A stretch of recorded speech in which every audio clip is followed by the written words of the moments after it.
सुप्रभात विद्यार्थियों आप सबका स्वागत है आपके अपने YouTube channel Hindi classes NCERT and RBSE for मेधावी कौशिक। विद्यार्थियों, मुझे पूरी उम्मीद है कि आप घर पे हैं, स्वस्थ हैं और आपका अध्यापन कार्य क्या है भाई सुचारू रूप से चल रहा होगा। देखिए विद्यार्थियों, इन दिनों आपको पता है व्याकरण के बहुत ही महत्वपूर्ण प्रकरण मेरे YouTube चैनल पर चल रहे हैं और मुझे उम्मीद है आप सभी उन प्रकरणों से संबंधित वीडियो को देख रहे हैं, आपको समझ में आ रहा है। वीडियो को विद्यार्थियों अंत तक देखिए करें और साथ में जो है वो आपके दिमाग में जो भी कंफ्यूजन को दूर करने का प्रयास कीजिए, क्योंकि आपको पता है पढ़ाने का एक ही उद्देश्य है कि आपको साथ साथ में याद हो। आज मैं जो बताने वाला हूँ बहुत ही महत्वपूर्ण है और किससे है, व्याकरण का एक प्रकरण है जो इस हिसाब से बहुत महत्वपूर्ण है का उपयोग हिंदी की व्याकरण के अंदर, हिंदी की व्याकरण संबंधी जो भी प्रकरण है उनमें बहुत ज़्यादा होता है। तो इसलिए विद्यार्थियों को ध्यान से वीडियो को देखना और समझने का प्रयास करना। आज जो मैं टॉपिक बताऊँ आपको अनुस्वार अनुनासिक। जो टॉपिक है वो कौन सा है विद्यार्थियों? अनुस्वार व अनुनासिक। अनुस्वार तथा अनुनासिक, इससे संबंधित विद्यार्थियों में वीडियो लेके आ रहा हूं। अनुनासिक, देखिए अनुस्वार आपको पता ही है, हम जब वर्ण है जो हिंदी के उन वर्णों के ऊपर इस प्रकार से एक बिंदी लगा देते हैं तो ये क्या बन जाता है, ये आपके सामने अनुस्वार बन जाता है। इस प्रकार देखिए ये क्या है, ये स्वर है और इस स्वर के ऊपर अगर आपने ये बिंदी लगा दी तो ये चीज क्या कराती है विद्यार्थियों? ये कराती है आपके सामने अनुस्वार। क्या कहती है विद्यार्थियों? अनुस्वार कहती है। इसको क्या कहते हैं? अनुस्वार कहा जाता है।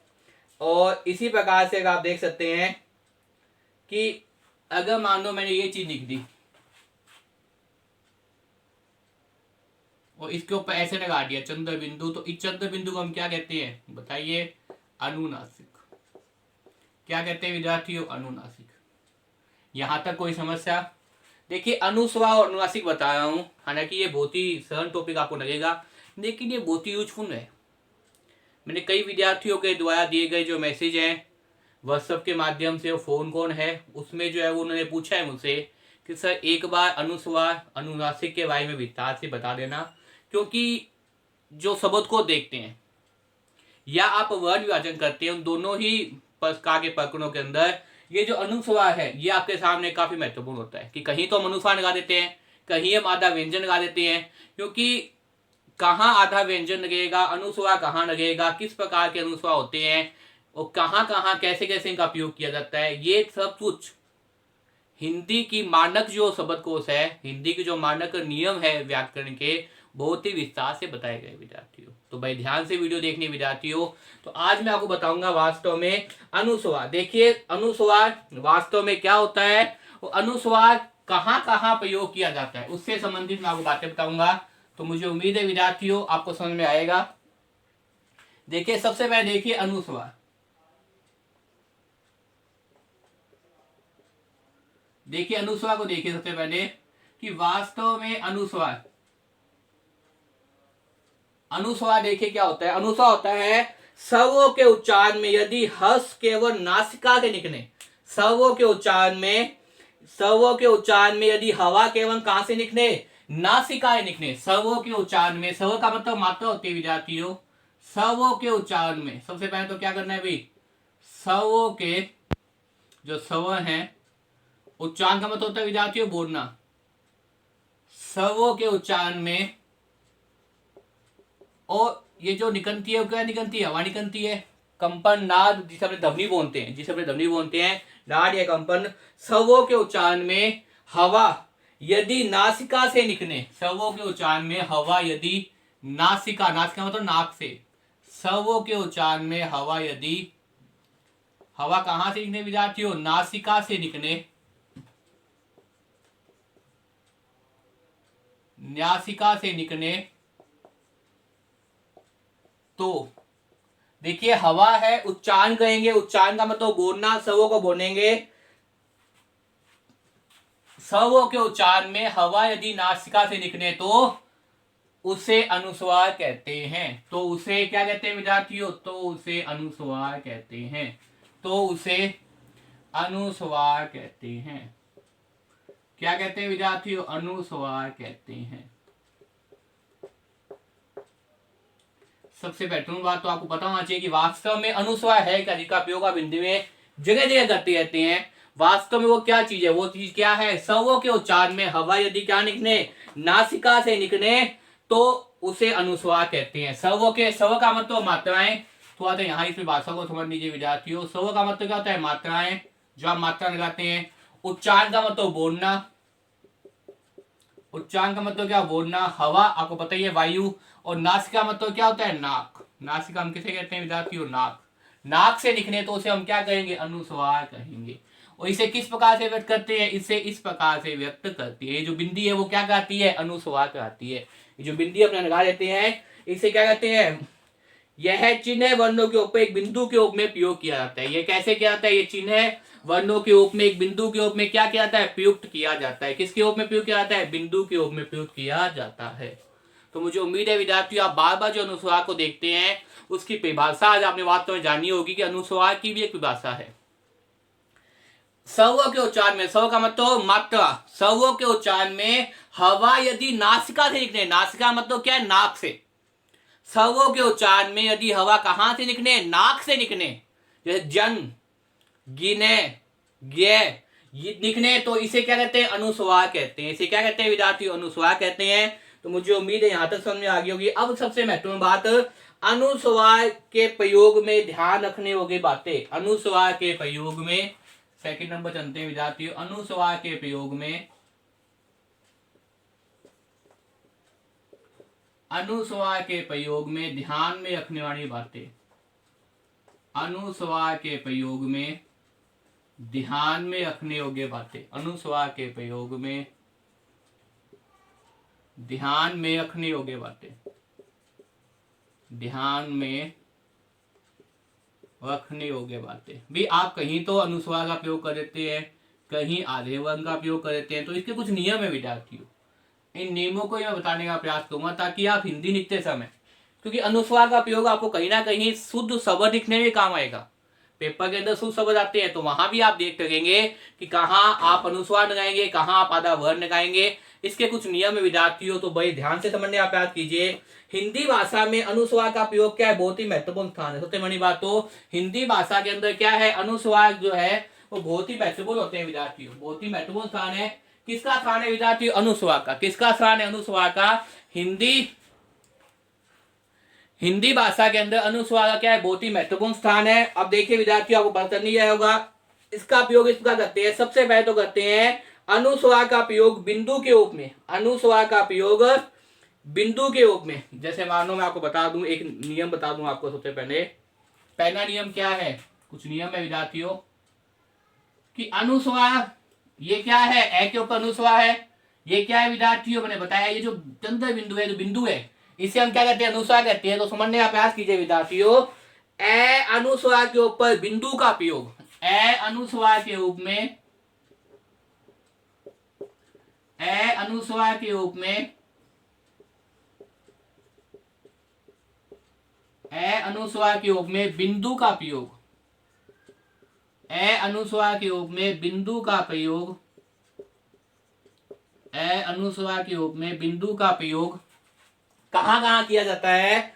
बिंदु का प्रयोग कै से लेकर पै वर्ण।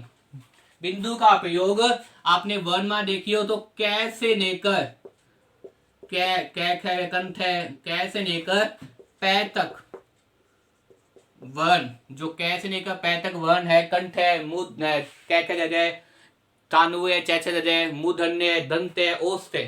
पै वह कौन सा ओष्ठ वर्ग है? पंचम वर्णों के स्थान पर होता है। पै वर्णों के, पै वर्णों के स्थान, पै वर्णों के पंचम वर्णों के स्थान पर होता है। पै वर्ण के पंचम वर्णों के स्थान पर होता है। इनका जो पंचम वर्ण है, पंचम वर्णों के स्थान पर होता है। पंचम वर्णों के स्थान पर होता है। सबसे पहला बात बता दूं मैं आपको, जैसे कै, खे, घे, घे, अड़े, तो अड़े जो है वो पंचम वर्ण है। अड़े जो है पंचम वर्ण है। तो इसके स्थान पर क्या करते हैं? ये कै का क्या है? ये किसका है भाई? कंठे का पंचम वर्ग है। कंठे का क्या है? फिट वर्ण है। अब इसके स्थान पर आप क्या प्रयोग कर सकते हैं? अनुस्वार का प्रयोग कर सकते हैं। कहने का मतलब यह है कि प्रत्येक वर्णमाला का जो पंचम वर्ण है उसके स्थान पर क्या कर सकते हैं, कैसे लेकर पै वर्ग के जो पंचम वर्णों के स्थान पर क्या होता है, अनुस्वार का प्रयोग होता है। जैसे मैंने लिख दिया आपके सामने गंगा, जैसे मैंने आपके सामने लिख दिया गंगा, तो देखिए पहले जो गंगा लिखी जाती थी वो गंगा इस प्रकार लिखी जाती थी फिर उसके बाद में ये पंचम वर्ण और फिर गा। पहले जो लिखी जाती थी वो इस प्रकार लिखी जाती थी, किस प्रकार लिखी जाती थी, देखिए गंगा। लेकिन अब आधुनिक वर्तमान उपयोग में उपयोग किया जाए तो इसे क्या लिखेंगे, ये जो कै का पंचम वर्ण है, किसका पंचम वर्ण है विद्यार्थियों, कै का पंचम वर्ण है, कै खे घे गे अड़े। तो अड़े तो पंचम वर्ण के स्थान पे क्या कर देंगे, हम क्या लगा देंगे, अब बताइए, सीधा और सीधा क्या लगा देंगे, अनुस्वार लगा देंगे। क्या लगा देंगे विद्यार्थियों, अनुस्वार लगा देंगे। तो क्या बन जाएगा, गंगा बन जाएगा। क्या बन जाएगा विद्यार्थियों, गंगा बन जाएगा। ये हमने अनुस्वार लगा दिया। इस प्रकार से देखिए प्रत्येक वर्ण के जो पंचम वर्ण है, प्रत्येक वर्ण का जो पंचम वर्ण है कैसे लेकर पै तक, कैसे लेकर पै तक जो पंचम वर्ण है उस पंचम वर्ण में क्या कर सकते हैं, कैसे लेकर पै तक का जो पंचम है, कैसे लेकर पै तक जो वर्ण है, वर्ग के जो पंचम वर्ण है, कैसे लेकर पै तक के जो वर्ग है, कै वर्ग होते हैं, कंठे, तानुए, दंते, ओस्ते, मूर्धन्य, अलग अलग वर्ग है विद्यार्थियों। उन वर्गों के पंचम वर्ण के रूप में क्या किया जाता है भाई, इसका प्रयोग किया जाता है। जैसे चय वर्ग का पंचम वर्ग क्या होता है, चय वर्ग का पंचम वर्ग क्या होता है, निय। ये किसका है विद्यार्थियों, ये आपके सामने है कै वर्ग का, और ये किसका है विद्यार्थियों, चय वर्ग का। कौन सा है, मैं लिख रहा हूं, आपको ध्यान रहेगा। ये किसका है, ये कै वर्ग का, ये चय वर्ग का। क्या है, अने, क्या है विद्यार्थियों, अने। उसके बाद देखिए टय वर्ग का, टय वर्ग का क्या हो जाएगा, ये किसका पंचम वर्ग है, इसके स्थान पे हम क्या कर सकते हैं, अनुस्वार का प्रयोग कर सकते हैं। तो देखिए कै वर्ग का अडय, चय वर्ग का ने, टय वर्ग का ने, और उसके बाद में जो है वो तय वर्ग का ने, तय वर्ग का क्या हो जाएगा, ने। ये किसका हो जाएगा, तय वर्ग का। और पै वर्ग का क्या हो जाएगा, मैं। ये किसका हो जाएगा, पै वर्ग का। तो मैंने यहाँ पांचों वर्ण लिख दिए, इनके स्थान पे आप क्या करते हैं, अनुस्वार का प्रयोग कर सकते हैं। आधुनिक जो नवीन हिंदी व्याकरण के नियम है उन नियमों के हिसाब से आप क्या करते हैं, कै वर्ग का पंचम कौन सा है, अडय, इसके साथ पे क्या करते हैं, अनुस्वार का प्रयोग कर सकते हैं। चय वर्ग का पंचम वर्ग कौन सा है, न्याय, इसके स्थान पे क्या करते हैं, अनुस्वार का प्रयोग कर सकते हैं। टय वर्ग का पंचम वर्ग न है, इसके स्थान पे क्या करते हैं, अनुस्वार का प्रयोग कर सकते हैं। तय वर्ग का न है, इसके स्थान पे अनुस्वार का प्रयोग कर सकते हैं। पै वर्ग का कौन सा है, मैं, इसके स्थान पर कर सकते हैं। जैसे अंत्यंत है, इसी प्रकार से वो शब्द है, अमा है, चंद है, इनके सब पे क्या है, कंठ है, ये कब क्या है, अनुस्वार। दूसरा नियम देखे विद्यार्थियों, मुझे उम्मीद है पहला नियम समझ में आ गया होगा। ये तो बताया अनुस्वार का प्रयोग कब किया जाता है। अब मैं बताऊंगा जहां सीधे आप क्या करते हो, आधे व्यंजन का प्रयोग करते हो, अनुस्वार के पश्चात अंतंत व्यंजन आए, यदि अनुस्वार के बाद में क्या है भाई, अंतंत व्यंजन, यदि अनुस्वार के बाद, यदि अनुस्वार के बाद, यदि अनुस्वार के बाद क्या है विद्यार्थियों, अंतंत व्यंजन आए। अंतंत व्यंजन कौन से होते हैं, रे, वे, ने, वे, ये क्या होते हैं विद्यार्थियों, अंतंत व्यंजन होते हैं। अगर अनुस्वार के बाद में अंतंत व्यंजन आए, अंतंत व्यंजन क्या कौन से होते हैं, ये, ने, वे। यदि अनुस्वार के बाद में अंतंत व्यंजन किसके बाद में आए विद्यार्थियों, देखिए दूसरा नियम क्या कह रहा हूं मैं आपको सामने, यदि अनुस्वार के बाद में क्या आ जाए, अंतंत व्यंजन आ जाए। अंतंत व्यंजन कौन से होते हैं, ये, वे, ने, वे, है, ये क्या है, अंतंत व्यंजन है। अगर अनुस्वार के बाद में अंत्यंत व्यंजन आए तो अनुस्वार अपने मूल रूप में ही परिवर्तित रहता है। ऐसी जगह अनुस्वार का प्रयोग नहीं होता है। ऐसी जगह क्या है, ये जो पंचम वर्ण है इनका ही प्रयोग होता है, अनुस्वार का प्रयोग नहीं होता। इनका प्रयोग होता है, अनुस्वार का प्रयोग नहीं होता। दोबारा समझिए विद्यार्थियों, नियम को बनाने का प्रयास कर रहा हूं मैं आपके सामने। नियम ये कह रहे हैं आपके सामने कि अगर क्या आ जाए भाई, अगर अनुस्वार के बाद में आपके सामने क्या आ जाए, अंतंत व्यंजन आ जाए, यदि अनुस्वार के बाद में क्या आ जाए, अंतंत व्यंजन आ जाए, तो अंतंत व्यंजनों में क्या होगा, अंतंत व्यंजनों के अंदर कंडीशन होगी कि अंतरिक्ष व्यंजन क्या है आपके सामने। यदि अनुस्वार के बाद में अंतरिक्ष व्यंजन आ जाए तो क्या होगा, अंतरिक्ष व्यंजन के अंदर ये कंडीशन है कि अगर अंतरिक्ष व्यंजन है तो ये अपने पंचम वर्ण में आएंगे, अनुस्वार में नहीं बनेंगे, ये अपने पंचम वर्ण में आएंगे, अनुस्वार में नहीं बनेंगे। जैसे आपने क्या कह दिया, आपने कह दिया मान्यवर, जैसे मैं यहां लिख देता हूं, जैसे ये क्या कह दिया आपने, मान्यवर। अब ये क्या है, अंत्यंश व्यंजन है तो न वैसे के वैसे है क्या, समझिए आप याद करिए। जैसे मैंने कह दिया मान्य हुआ तो ये क्या है, अंत्यंश व्यंजन है तो न वैसे के वैसे है गया। जैसे मैंने कह दिया एक से बदो आपके सामने अमन, देखिए न अंत्यंश व्यंजन है तो मैं वैसा का वैसा है गया। जैसे मैंने कह दिया आपके सामने तुम्हारा, तो है क्या है, अंत्यंश व्यंजन है और मैं वैसे का वैसे है गया।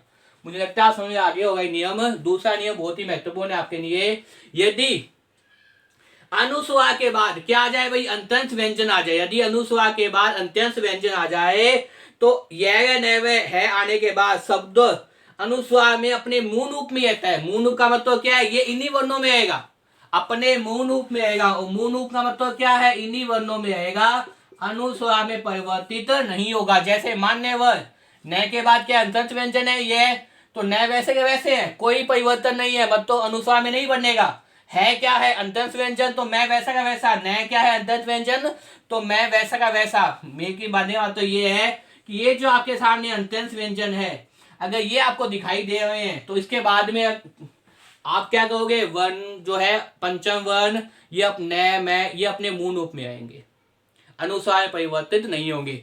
यहां परिवर्तित हो रहे थे, यहां परिवर्तित नहीं होंगे, यहां बदल रहे थे, यहां नहीं बदलेंगे। मुझे लगता है समझ में आ गया होगा। तीसरा नियम देखिए, इसके अतिरिक्त एक नियम वो बता देता हूं, तीसरा नियम, वो नियम मैं यहां बता देता हूं आपके सामने। क्या होता है भाई, हिंदी के अंदर एक द्वित्व व्यंजन होते हैं। हिंदी के अंदर क्या होते हैं विद्यार्थियों, एक द्वित्व व्यंजन होते हैं, द्वित्व वर्ण होते हैं, द्वित्व व्यंजन होते हैं। अब देखिए द्वित्व वर्ण का मतलब क्या होता है, जैसे एक वर्ण तो क्या होगा भाई, इसका मतलब क्या होता है, एक वर्ण तो आधा और दूसरा उससे पूर्व, जैसे सन्नाटा, इसको क्या बोलते हैं, द्वितीय व्यंजन बोलते हैं, द्वितीय वर्ण बोलते हैं। द्वितीय का तो दो बार, एक आधा आना और एक समान। जैसे द्वित्व में देखो, नहीं द्वित्व में तैयार है, जहां मान लो जैसे उज्जवल, आपने देखा होगा उज्जवल में दोनों जो आधे आते हैं, उज्जवल भी नहीं है भाई, उज्जवल भी नहीं है द्वितीय व्यंजन। सम्मान उन्नति, जैसे सम्मान उन्नति,